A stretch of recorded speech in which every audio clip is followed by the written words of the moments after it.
20,000 राजकुमार जो बंदी बने थे उन सबको मुक्त किया और लेकर के भगवान राजसूय यज्ञ में गए।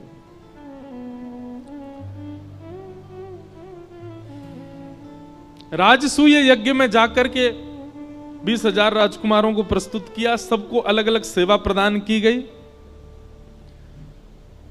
ब्राह्मण देवताओं ने कहा अग्र पूजा किसकी होनी चाहिए? तब सबने प्रस्ताव किया कि अग्र पूजा तो भगवान श्री कृष्ण की होनी चाहिए। और श्री कृष्ण की अग्र पूजा हुई, सबको अलग अलग कार्य प्रदान किए गए। किसी को भोजन भंडार दिया, किसी को संतों की सेवा अगवानी दी। सिंहासन पर दूर भगवान कृष्ण बैठे तो भगवान बोले हमको क्या सेवा दे रहे हो? बोले आप तो बैठे रहो, आपको क्या सेवा देना, आप तो राजा हो, आप तो हम सबके प्यारे हो, आप तो बस बैठे बैठे मुस्कुराते रहो, आपको क्या सेवा दें? ठाकुर जी बोले नहीं, हमको सेवा चाहिए। पांडव बोले आपके लिए कोई सेवा नहीं। भगवान बोले या तो दो, नहीं तो हम खुद ले लेंगे। पांडव बोले हम तो नहीं दे रहे। तो भगवान बोले ठीक है, तो हमने ले ली सेवा। बोले कौन सी सेवा? जितने लोग यज्ञ में आएंगे सबकी पादुका उठा के रखना हमारी सेवा है। भगवान श्री कृष्ण ने, पांडव रोने लगे, बोले नहीं नाथ। बोले नहीं, अब तो यही सेवा है हमारी। और पूरे यज्ञ भूमि के बाहर बैठे हैं ठाकुर जी, और जितने संत आ रहे हैं, जितने ब्राह्मण आ रहे हैं, जितने ऋषि आ रहे हैं, जितने वेदज्ञ आ रहे हैं, सबके पादुका उठा उठा करके ठाकुर जी व्यवस्थित कर रहे हैं।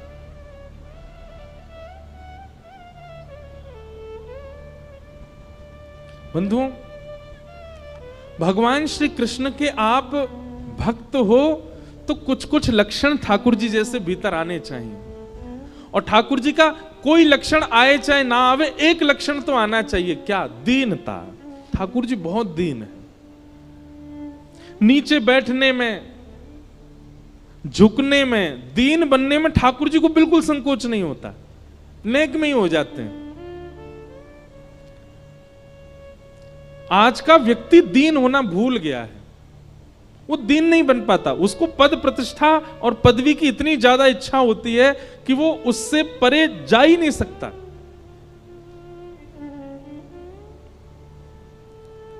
त्रिलोकीनाथ हैं भगवान, ब्रजवासियों के डांट खा लेते हैं, ब्रजवासियों के कहने से उखल पे बंध जाते हैं। सुदामा को अपने सिंहासन पर बैठा करके स्वयं नीचे बैठ जाते हैं। राजसूय यज्ञ में जाकर के सबके पादुका उठाने की सेवा ले लेते हैं। कितने दीन हैं ठाकुर जी। भृगु ऋषि के पाद प्रहार को अपनी छाती पर सह लेते हैं। ऐसे नाथ। अगर आप तिलक लगाते हैं, तुलसी माला पहनते हैं, कथा नियमित रूप से सुनते हैं, तो कम से कम अपने अंदर दीनता लेकर के आइए। ठाकुर जी का कुछ तो गुण लाइए अपने अंदर। ठाकुर जी बहुत दीन है। और दीनता चित्त में आना, तो दीनता जब चित्त में आती है तो साथ में एक वस्तु और लेकर के आती है। क्या? दीनता जिसके चित्त में होगी उसी के चित्त में ही प्रेम होगा। जो दीन नहीं है ना, उसके अंदर प्रेम नहीं हो सकता। जो अपने आप को पद युक्त मानता है, प्रतिष्ठित मानता है, ऐसा व्यक्ति प्रेम नहीं कर पाता। प्रेम करना भी दीन व्यक्ति जानता है।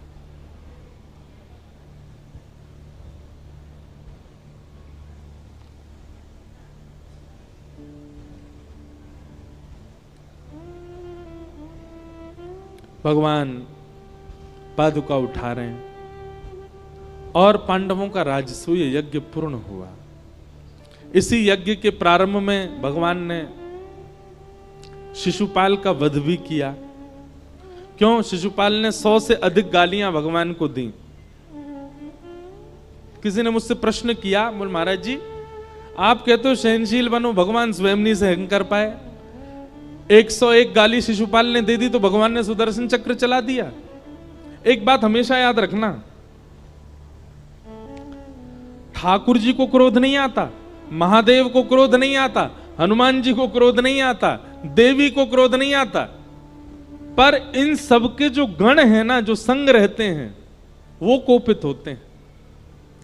कभी हमारे साथ कुछ ऐसा होता है देव पीड़ा से, तो ठाकुर जी पे इतना समय मुझ पे क्रोधित होंगे वो? पर हाँ, उनके जो दीन गण जन हैं, उनके जो भक्त जन हैं, उनके संग जो कितनी योगनियां रहती हैं, उनको क्रोध आ जाता है। इसलिए ठाकुर जी को ज्यादा वैसा कोई व्यवहार नहीं करना चाहिए देवों के प्रति जिससे उनके गण रुष्ट हो जाएं। ठाकुर जी को क्रोध नहीं आता। 100 गाली होने तक भगवान ने छूट दे रखी है शिशुपाल को। 101 होते ही भगवान तो वहां आराम से बैठे थे, सुदर्शन चक्र स्वयं आ गया। सुदर्शन चक्र भगवान का गण है, वो दंड देता है। उसने आकर के शिशुपाल का सर धड़ से अलग किया।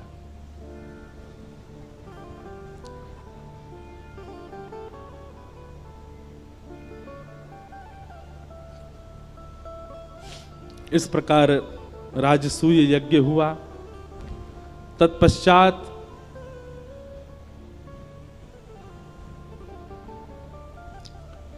कुरुक्षेत्र में सूर्य ग्रहण के समय सब ब्रजवासी और सब द्वारिका वासियों का मिलन हुआ। भगवान के ब्रज से जाने के लगभग 100 से भी अधिक वर्ष बाद ब्रजवासी ठाकुर जी से मिले। कैसे मिले? वो प्रसंग भी बहुत करुण है, पर मैं थोड़ा स्पर्श कर देता हूं। ना द्वारिका के लोगों को पता है कि वहां कुरुक्षेत्र में ब्रजवासी आने वाले हैं, ना ब्रजवासियों को पता है कि कुरुक्षेत्र में द्वारिका के लोग आने वाले हैं। ये लोग कुरुक्षेत्र गए क्यों हैं? क्योंकि एक ऐसा सूर्य ग्रहण का काल पड़ा था कि उस सूर्य ग्रहण में यदि ब्रह्म सरोवर, कुरुक्षेत्र में सरोवर है ब्रह्म सरोवर, उसके किनारे बैठ करके यदि यज्ञ अनुष्ठान आदि किए जाएं तो उसका करोड़ गुना पुण्य होता था। तो इसी भावना से द्वारिका के लोग कुरुक्षेत्र के लिए बढ़े और यहां सब ब्रजवासियों ने मन में विचार किया कि जा दिन ते कन्हैया ब्रज छोड़ के गयो है, हम तो कहीं गए नहीं। पर भैया ऐसा सुनो है कि बहुत जोर को बहुत वर्षन बाद एक सूर्य ग्रहण पड़ रहा है और या सूर्य ग्रहण में कियो गयो पुण्य करोड़ गुना फल है। तो हम सब ब्रजवासी जाकर के या सूर्य ग्रहण में अनुष्ठान करेंगे कि हमारो लाला सदैव हमारो प्रिय बनो रहे। आज पहली बार ब्रजवासी ब्रज छोड़ करके कुरुक्षेत्र जा रहे हैं। पर कैसा विधि का विधान, कैसा समय का संयोग कि वहां द्वारिकाधीश पहले ही पहुंचे हुए हैं। ब्रजवासियों ने जाकर के अपना शिविर बसाया, तंबू लगाए। तभी उनको खबर मिली कि हमारो लाला कन्हैया यहां आयो भयो है। ब्रजवासी सब रुदन करने लगे, संकुचित हो गए कि जाएं कि नहीं जाएं। भैया हमने सुनिए पहले मथुरा को राजा बनो और फिर मथुरा से जा करके समुद्र के बीच सोने की नगरी बनाई है बहुत बड़ी द्वारिका, वाको राजा बन गो हमारो लाला। मधुमंगल श्रीदामा तो बात कर रहे हैं, बोले हमने तो ये सुनी है कि आजकल कृष्ण कन्हैया गोपाल गोविंद या नाम से कोई ना पुकारे वाकू। अरे बड़ो लंबा चौड़ो नाम है गो लाला को। मथुराधिपति वसुदेव नंदन देवकी नंदन द्वारिकाधीश श्री कृष्ण चंद्र भगवान, इतना बड़ो नाम है लाला को। श्रीदामा बोलो अरे तेने छोटो बतायो या तू बड़ो है? बोले कहा है? मथुराधिपति वसुदेव नंदन देवकी नंदन ब्रज उर चंदन गौ ब्राह्मण संत प्रतिपालक श्री द्वारिकाधीश कृष्ण चंद्र भगवान। सब ब्रजवासी आपस में ऐसी ऐसी चर्चा कर रहे हैं और मन में विचार कर रहे हैं हम जाएं एक बार लाला को देखवे।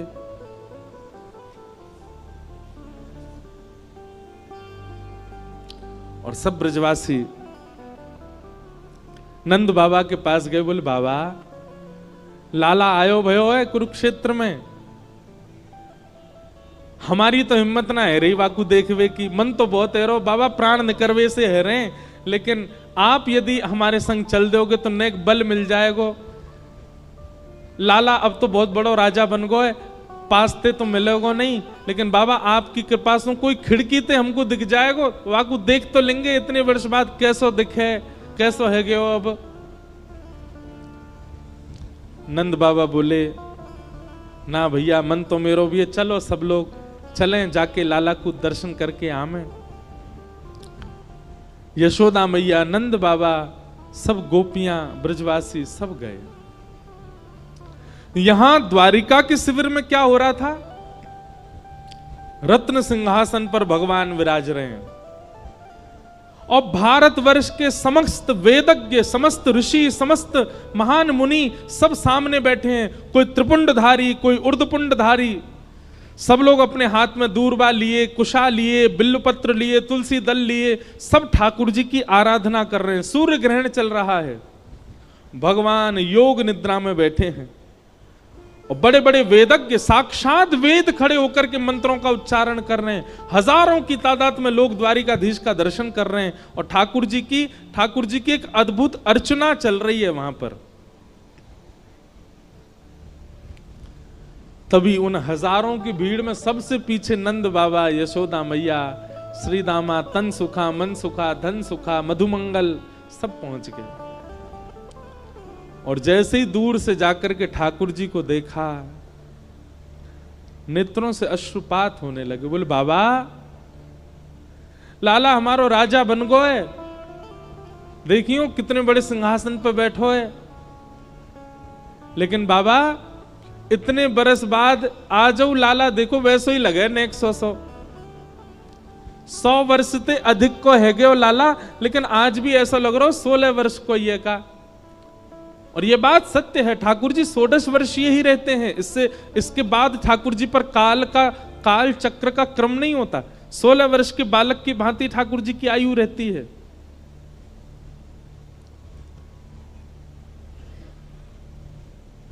तभी किसी ने ब्रजवासियों को देख लिया, उद्धव जी को बताया। उद्धव जी महाराज तो ब्रजवासियों के पहले ही दास बन चुके थे। उद्धव जी महाराज तुरंत गए और योग निद्रा में बैठे भगवान के कर्ण रंध्र के समीप जाकर के कहा, ठाकुर जी सब ब्रजवासी आए हैं, नंद बाबा, यशोदा मैया, मधुमंगल, श्रीदामा आदि सब सखा आपके दर्शन को आए हैं। जिस योग निद्रा से वेद ध्वनि भी भगवान को उठा नहीं पाती है, उस योग निद्रा में बैठे, योग साधना में बैठे भगवान को जैसे यशोदा मैया के शब्द बताए गए कि यशोदा मैया खड़ी हैं, संपूर्ण योग, निरध्यासन, ध्यान, धारणा, समाधि सब भूल गए ठाकुर जी। यशोदा मैया का वो कोमल रूप ठाकुर जी को दिखने लगा। पीछे पीछे मैया दौड़ रही है, आगे आगे ठाकुर जी दौड़ रहे हैं, ये सब स्वरूप दिखने लगा। ब्रज की लीलाएं अनुभव होने लगी। मैया अंक में भर के ठाकुर जी को सुलाती है, सब भाव याद आने लगे। रत्न सिंहासन पर बैठे हुए ठाकुर जी के नेत्र सजल हो गए और सजल नेत्रों से ठाकुर जी ने तुरंत नेत्र खोले और उद्धव का हाथ पकड़ लिया और कांपते हुए बोले, कहां है यशोदा मैया? जैसे ही ठाकुर जी ने देखा, सामने हजारों की तादाद में भीड़ है और वहीं पीछे वृद्धावस्था है, झुकी हुई कमर से यशोदा मैया खड़ी हैं। ठाकुर जी ने विचार नहीं किया। सामने असंख्य पात्र रखे हैं सोने चांदी के, असंख्य वेदिक पूजन के क्रम रखे हैं। ठाकुर जी लांघ गए, सबको दौड़ करके गए और सारी भीड़ को हटाते हुए, सब हटो, मेरी मैया आई है, अरे मेरी मैया आई है, मेरी यशोदा मैया आई है। यहां यशोदा मैया ने ठाकुर जी को देखा, ठाकुर जी ने यशोदा मैया को देखा, दौड़ करके ठाकुर जी ने अंक में भर लिया मैया को। भगवान की 16,108 पत्नियां आ गईं, भगवान के सारे पुत्र आ गए, भगवान के पौत्र आ गए, भगवान की पुत्र वधुएं आ गईं। सब आकर के देखने लगे, आज वो मैया आई है जिसने हमारे पितामह श्री कृष्ण को पाल पोस के बड़ा किया।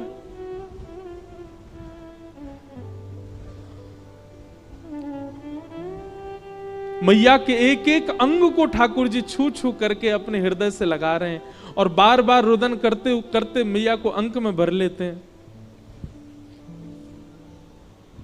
ऐसा वर्णन करते हैं बंधुओं हमारे रसिक जन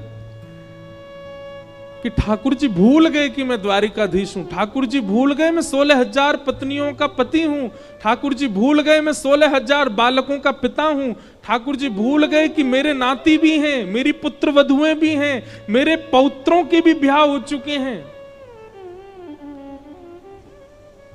और ठाकुर जी अचानक से नंद नंदन बन गए, वृंदावन के श्री कृष्ण बन गए। और मैया तो बोले, मैया बहुत दिन आए गए, तेरो दूध नाए पियो, जल्दी बैठ, मुझको तेरी गोद में लेटनो है, तेरो दूध पान करनो है। और नन्हे बालक की तरह ठाकुर जी रुदन करने लगे। उस कुरुक्षेत्र के द्वारिका शिविर में यशोदा मैया बीच आंगन में बैठी हैं और गोद में द्वारिकाधीश लेटे हैं और मैया के वक्ष से दुग्ध पी रहे हैं। इस दृश्य को देख करके रुक्मणी आदि पत्नियां सब मानो जैसे स्तब्ध हो गए। ठाकुर जी ने मुकुट उतार के दूर फेंक दिया, अपने आभूषण उतार दिए और लिपट गए मैया से।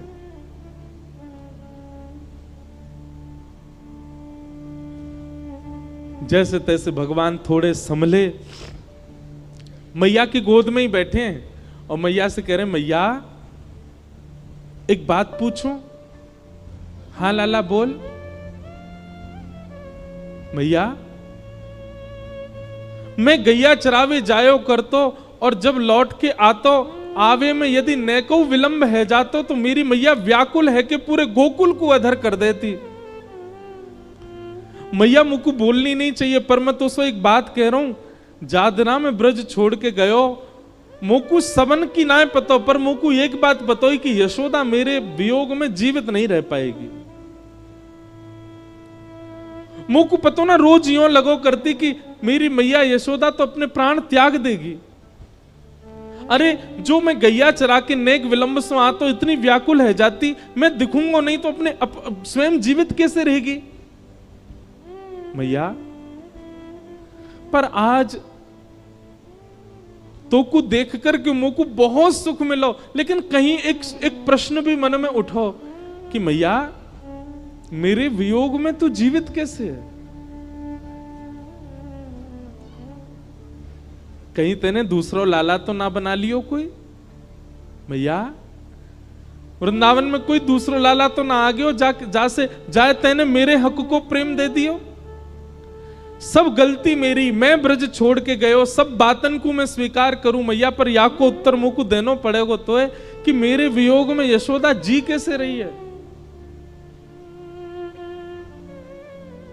मोकू तो तेरे प्रेम पे प्रश्न है रो मैया।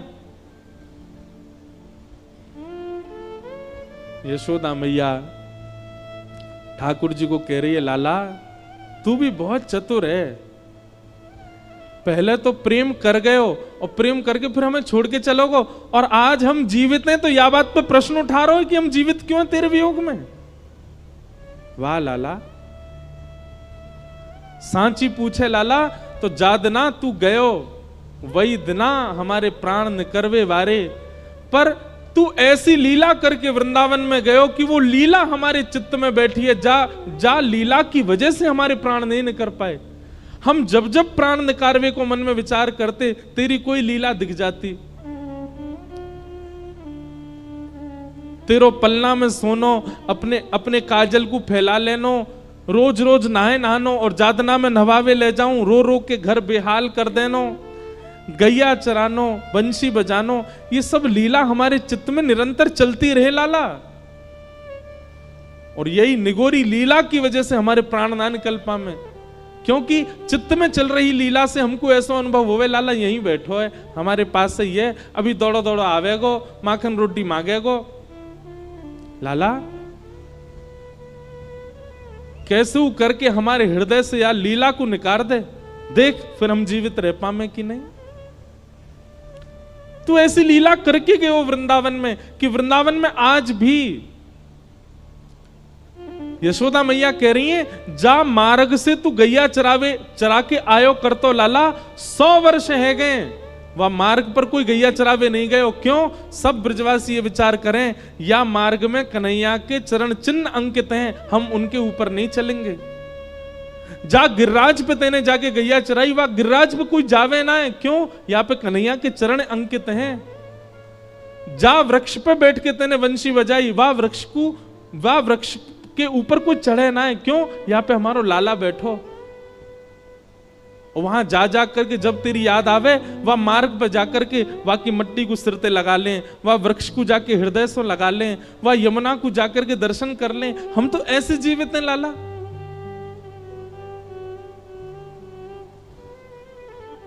और तू आज हमसे ही पूछ रहा है कि हम जीवित कैसे हैं? वास्तव में तू छोड़ के चलोगो, लेकिन तेरो वृंदावन वो साक्षात तेरो ही स्वरूप है लाला। वहां तेरे चरण चिन्ह है, वहां तेरी पीतांबरी है, वहां तेरी वंशी है, वहां तेरो मोर पिच्छ है, वहां लाला को बालपन है, वहां की वजह से हम जीवित हैं।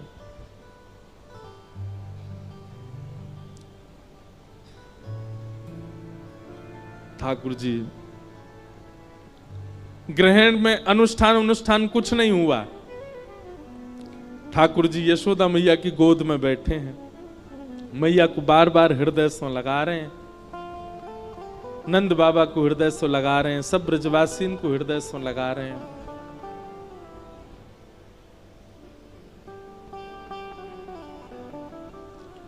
तभी श्री दामा ने ठाकुर जी के कान में कही, लाला किशोरी जी भी आई हैं। किशोरी जी को नाम सुनते ही ठाकुर जी स्तब्ध हो गए और ठाकुर जी समय पाकर के ब्रज के शिविर की ओर गए अकेले, और श्री किशोरी जी के शिविर के बाहर जाकर के घुटनों पर बैठ गए। तभी किशोरी जी ने ललता विशाखा आदि सखियन से कही, बोले कि ऐसा क्यों लग रहा हो कि द्वार पे कन्हैया बैठे हैं? ललता विशाखा बोली, आपको कोई भ्रम भयो है, वो काय को आएंगे, उनको तो अनुष्ठान चल रहा है। बोले नहीं, अभी अभी व्यार चली, वायु चली, और वह वायु में सुगंधी श्री कृष्ण की आ रही है। देखो तो बाहर जाके। तभी द्वार पर जाकर के देखे तो श्याम सुंदर हाथ जोड़ के नेत्रों से नीर बह रहे हैं, बैठे।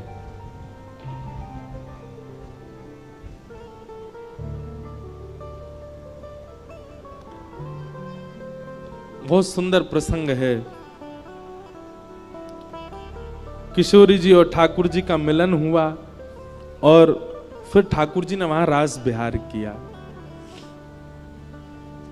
उस रास बिहार का दर्शन भगवान की समस्त पटरानियों ने किया, और उस रास बिहार में श्री किशोरी जी का रूप देख करके भगवान की सारी पटरानियां मूर्छित हो गई सौंदर्य देख करके किशोरी जी का। इतनी सुंदर हमारी श्यामा जी। मैं कथा के विश्राम में एक भाव किशोरी जी के चरणों में निश्चित रखता हूं। आज भोपाल की कथा विश्राम करते हुए भी श्री किशोरी जी से प्रार्थना करें, हे श्यामा जी, मोहे तो भरोसो है तेरो रे किशोरी राधे, मोहे तो भरोसो है तेरो रे किशोरी राधे, मोहे तो भरोसो है तेरो रे किशोरी राधे। नेत्र बंद करके किशोरी जी का स्मरण करके सब गाओ। तेरो रे किशोरी राधे, मोहे तो भरोसो है तेरो रे किशोरी राधे,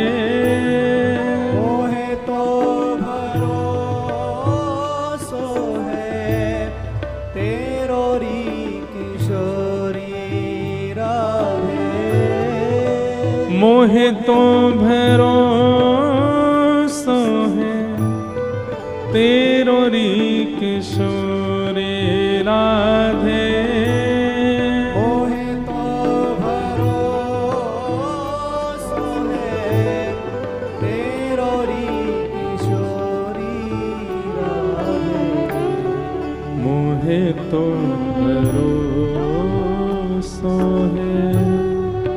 तेरो रे किशोरी राधे। मोहे तो भरोसो है तेरो रे किशोरी राधे। साधनहीन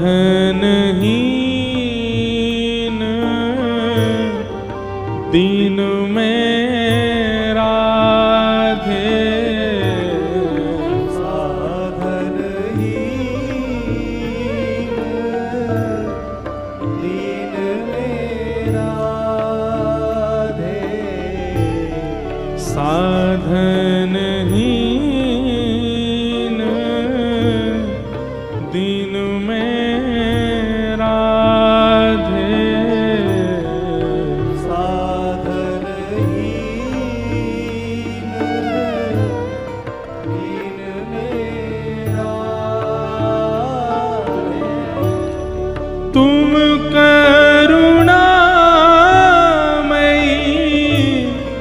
प्रेम अगाधे,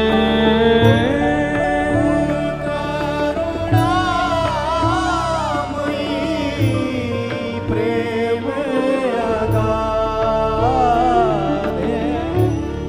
तुम करुणामयी प्रेम अगाधे,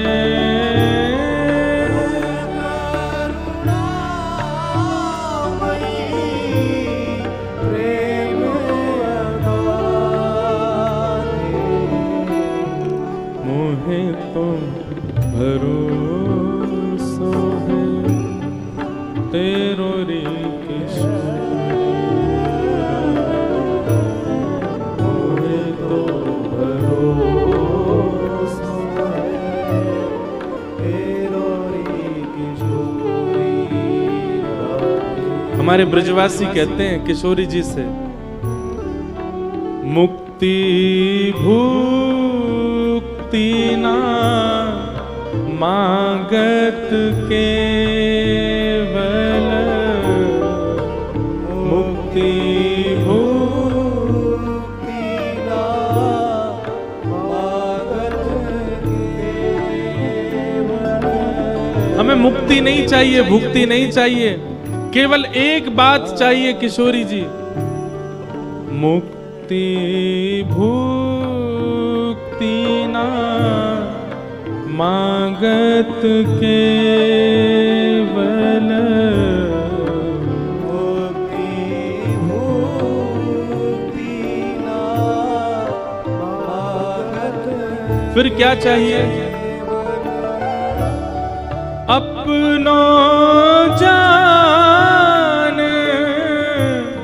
संभालो किशोरी राधे, अपनो संभालो किशोरी। हमें अपना जान के संभाल लीजिए बस, अपनो जान संभालो किशोरी राधे,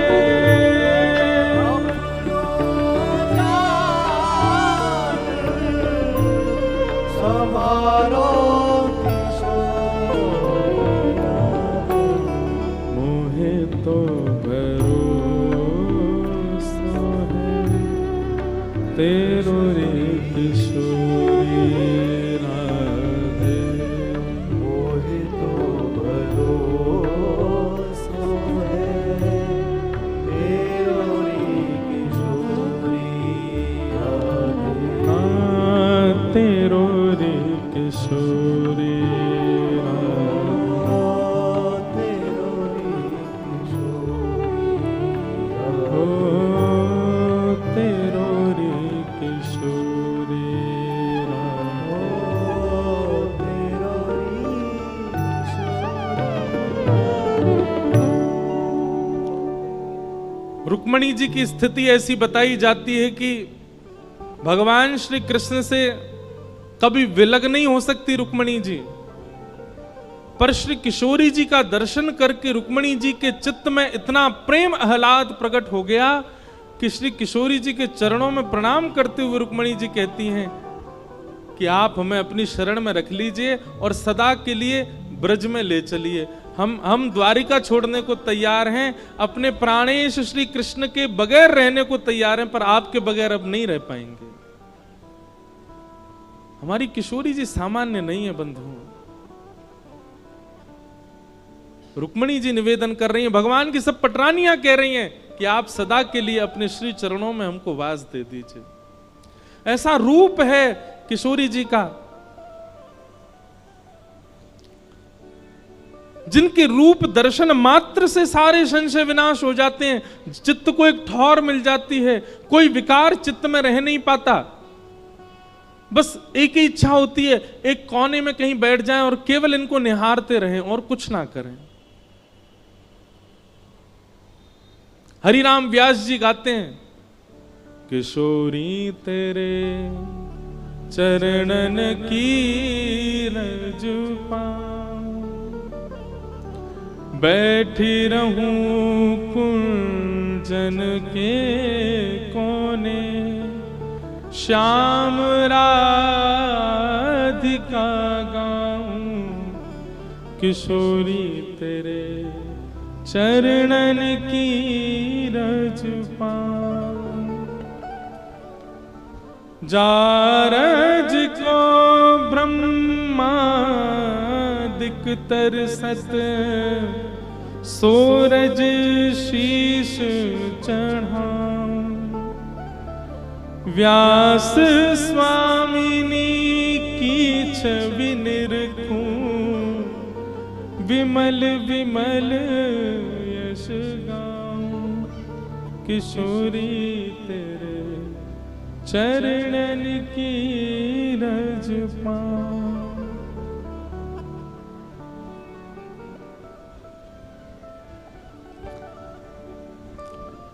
वेद यज्ञ अनुष्ठान नहीं हुआ, प्रेम का अनुष्ठान हुआ कुरुक्षेत्र में। और इस प्रकार ब्रजवासियों से ठाकुर जी मिले।